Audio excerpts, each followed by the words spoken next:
Bien amigos, ahí teníamos lo que es una nueva citocápsula de los estudiantes de cuarto año de la carrera de bioquímica. No se olvide que pueden repetir estas citocápsulas en nuestras distintas redes sociales. Bien, con esto damos paso a nuestro siguiente sector, conociendo a nuestros docentes. Bien, dentro de nuestro sector, conociendo a nuestros docentes, tenemos un invitado especial, el cual nos va a estar hablando acerca de lo que es su vida y su trayectoria profesional. Doctor Alberto Jiménez, bienvenido al programa. Fernanda, muchas gracias. Encantado de participar. Muchas gracias, doctor. Doctor, ¿nos podría hablar un poquito más comenzando, ¿no? De él, cómo es que se anima a venir a contar? ¿Cómo es que nace esa idea? Bien, quisiera empezar diciendo que soy químico de formación. Y la química me gustó desde el colegio, ¿verdad? Ha sido una cosa rara. Mi tío, el hermano de mi madre, era químico y él me regaló un pequeño laboratorio y me hablaba, y desde el colegio realmente la química me encantó. Entonces yo me he dedicado a estudiar las moléculas, y cuando estaba ya en la universidad haciendo la licenciatura en la Universidad Católica en Lima, en la Escuela de Química, me metí a estudiar los productos naturales porque me parece fascinante la combinación del uso de plantas para nuestras necesidades, ¿no? Entonces entré a la universidad allá en Lima y estudié la licenciatura en química orgánica con especialidad en productos naturales. Ese fue mi primer paso, donde realmente ese aspecto me pareció muy interesante. Entonces de ahí luego conseguí una beca a través del Ministerio de Educación del Japón. En el año 1983 me fui a Japón a hacer la maestría. Entonces allá tuve un entrenamiento de unos 8 meses hasta septiembre, de marzo del 83 hasta septiembre más o menos, estudiando japonés. En diciembre di mi examen y en enero del 84 empecé con la maestría en la Facultad de Ciencias Farmacéuticas allá, porque siempre me gustó mucho esa relación de estructura química y actividad biológica. Y allá en la maestría trabajé con el profesor Hiroyuki Noue en la Facultad de Farmacia de la Universidad de Kioto. Fue muy interesante, fue un proceso sumamente interesante. Descubrí varias cosas allá, sobre todo ya se estaba desarrollando la analítica, ya habían HPLCs, ya había RMN, aunque pequeños, pero ya habían RMN, entonces realmente fue muy interesante esa parte. Doctor, ¿qué tanto esto ha sido un aporte a su formación, ya que es una potencia más avanzada, verdad? Yo creo que ha sido muy importante, sobre todo por la disciplina. Allá se aprende de disciplina. Las clases empezaban a las 7 de la mañana y nos íbamos a casa normalmente a eso de las 11 de la noche después del laboratorio. El único día que cambiaba era más o menos el sábado, que en vez de salir a las 11 de la noche salíamos a las 8 más o menos, y el domingo a descansar y todo el tiempo, pero era una rutina altamente demandante. Entonces creo que ha ayudado a entender que la disciplina es muy importante, porque si te ordenas puedes lograr muchas cosas. Cuando eres desordenado no se consigue mucho. Entonces yo sí digo que el Japón ha sido una experiencia fantástica, además que fue muy bonito como experiencia, la gente muy amable, muy educada, muy bonito, muy lindo. Y luego, después del Japón, conseguí una beca para irme a Australia, a la Universidad de Melbourne, a hacer el doctorado. Allá fui a trabajar con el profesor Melvin Gill, que era de la Universidad de Melbourne, de la Escuela de Química Orgánica, y trabajaba con hongos, buscando la clase de metabolitos que tenían estos hongos, que eran de unos grupos que se llaman las quinonas, las antraquinonas y las preantraquinonas. Y empezamos a trabajar, hice el doctorado sobre la biosíntesis, cómo se generan y cómo se forman y qué clase de características tienen estas moléculas. Y luego de terminar mi formación en el doctorado allá en la Universidad de Melbourne, conseguí una beca para ir a hacer mi postdoctorado en la Universidad de Bonn, en Alemania, como becario de la Alexander von Humboldt Stiftung. Entonces pasé allá 2 años con el profesor Wolfgang Steglich en la Universidad de Bonn, trabajando sobre fermentos de hongos. Ellos ya tenían sus fermentadores de hongos y trabajábamos en el aislamiento de los principios activos. Y después de eso, en el 92, me vine a Bolivia, regresé a Bolivia, y es el doctor Tito Esteves que me ha traído a la facultad. Yo estaba en ciencias puras, trabajando en química, y el doctor Tito Esteves me buscó para tener una conversación, me contó de qué se hacía aquí en el Instituto de Investigaciones Fármaco-Bioquímicas, me dijo que considerara poder presentarme a esa convocatoria que iba a salir, y así lo hice, y así terminé en la facultad en septiembre del 92, hace 31 años, algo así. Doctor, ¿qué fue lo primero que hizo cuando llegó aquí a la facultad? Bueno, lo primero y lo más interesante fue que al regresar de Alemania tuve la oportunidad de escribir un pequeño proyecto, y si yo lograba insertarme en la universidad, entonces podía recibir un equipo, parte de equipos para hacer investigaciones. Y es lo que ocurrió. Entonces llegó el primer rotoevaporador, llegó material de vidrio, llegaron varias cosas, y pudimos empezar a ir a colectar plantas y extraer, y empezamos en Charazán. Y yo me di cuenta que en la facultad lo que yo había aprendido a hacer RMN y técnicas de identificación y biosíntesis no era muy aplicable, pero aquí las chicas, los chicos eran muy hábiles en el manejo de los microbios, saber microbiología, parasitología. No se hacía mucha química, pero sí se hacía bastante de las pruebas biológicas, y eso fue una enorme ventaja. Pero tuvimos que adecuarnos a poder desarrollar. Por eso es que aquí ahora hacemos los estudios sobre la parte de la química de las plantas, para saber qué es lo que tienen las plantas que sirve para tratar a los parásitos. Y entonces tenemos un laboratorio especializado en el cultivo de parásitos y de células, que siempre se ha podido hacer. Entonces aquí se ha dado ese espacio otra vez de poder conjuncionar las plantas con la actividad biológica, y eso es la parte que más me interesa, en verdad. Realmente, doctor, también teníamos entendido de lo que usted que tiene libros, ¿verdad? Había lanzado también. Sí, o sea, nuestro proyecto se centra en los Tacana, en el norte de La Paz. Es un grupo étnico que está más o menos asentado desde San Buenaventura, que ahora se está quemando, toda esa zona. Es una pena, en verdad.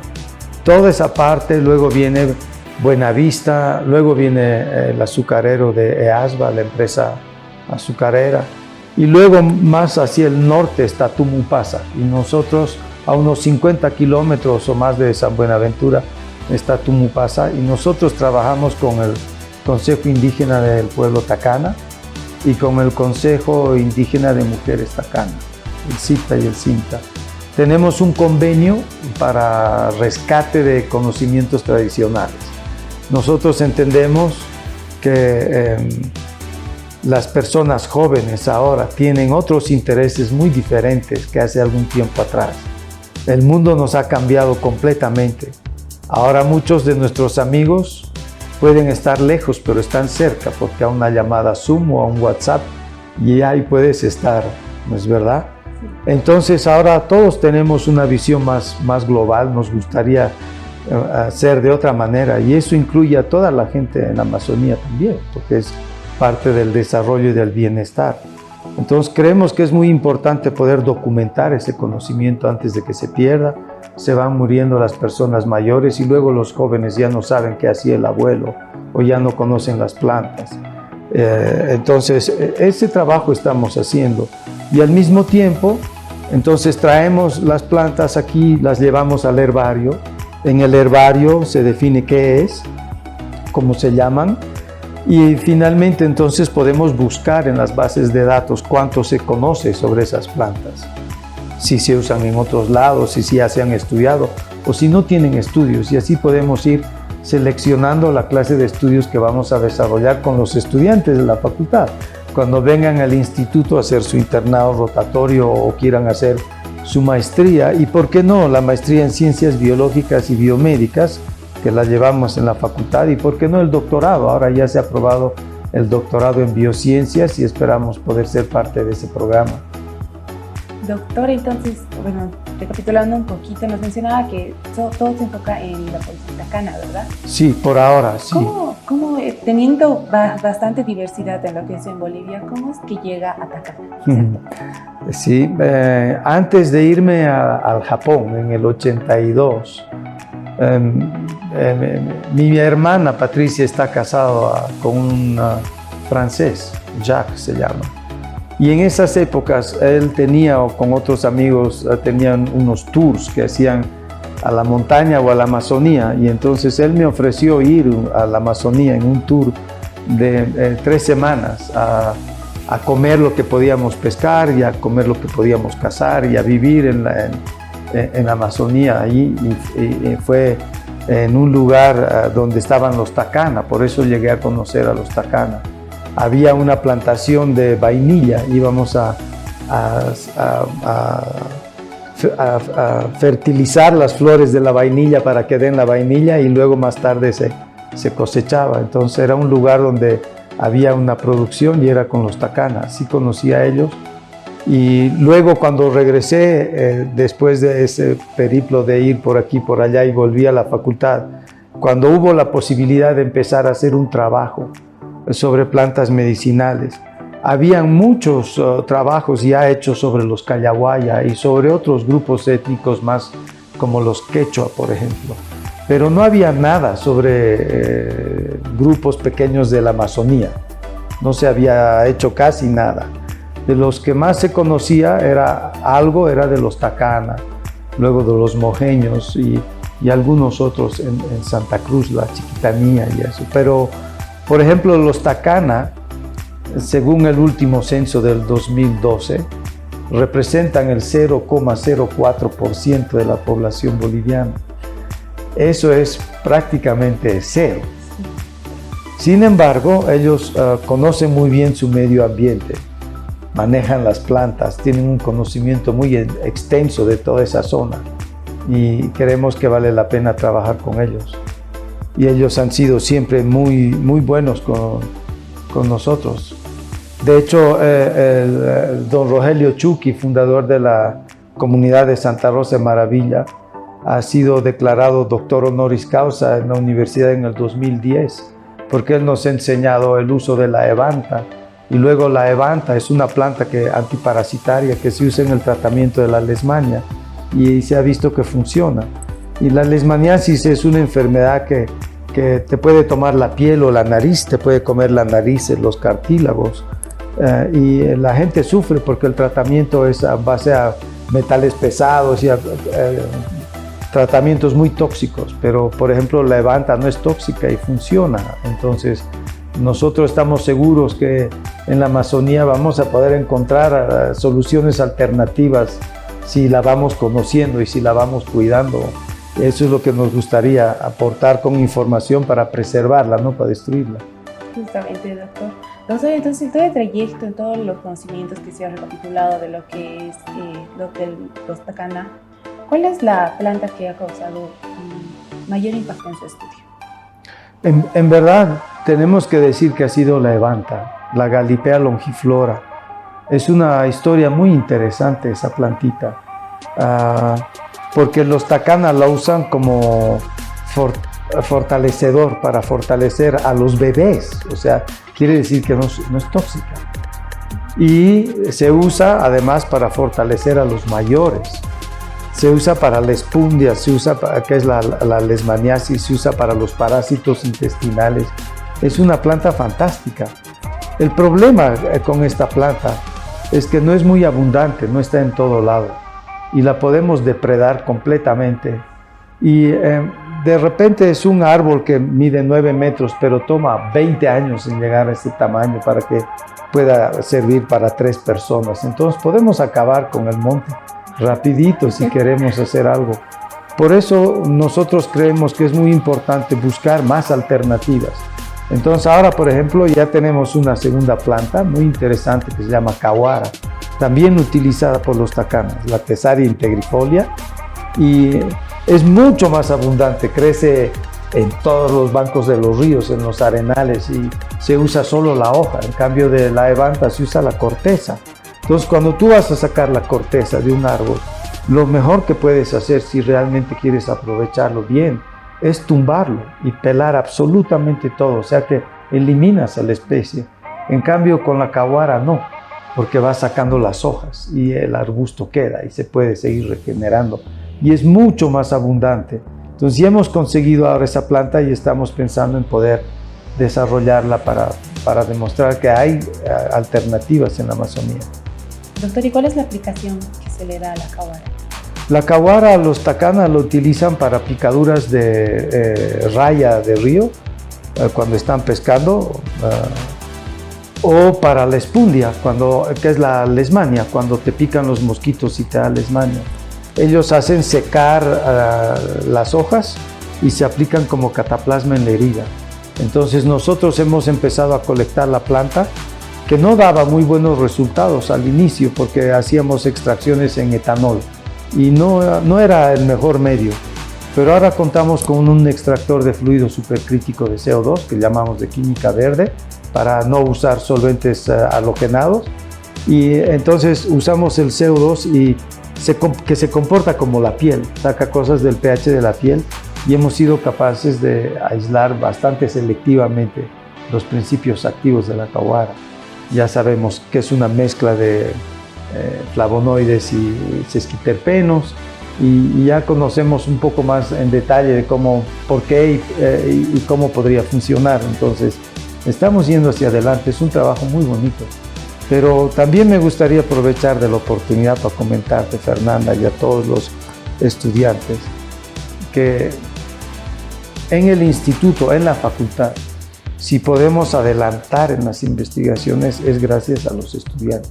O sea que esperemos que ustedes vayan encontrando interesantes los temas que se están desarrollando en investigación y que se puedan unir, porque la idea es de poder, mientras más seamos como equipo, más lejos vamos a poder llegar, que aprendamos a trabajar en varios temas. Es muy importante.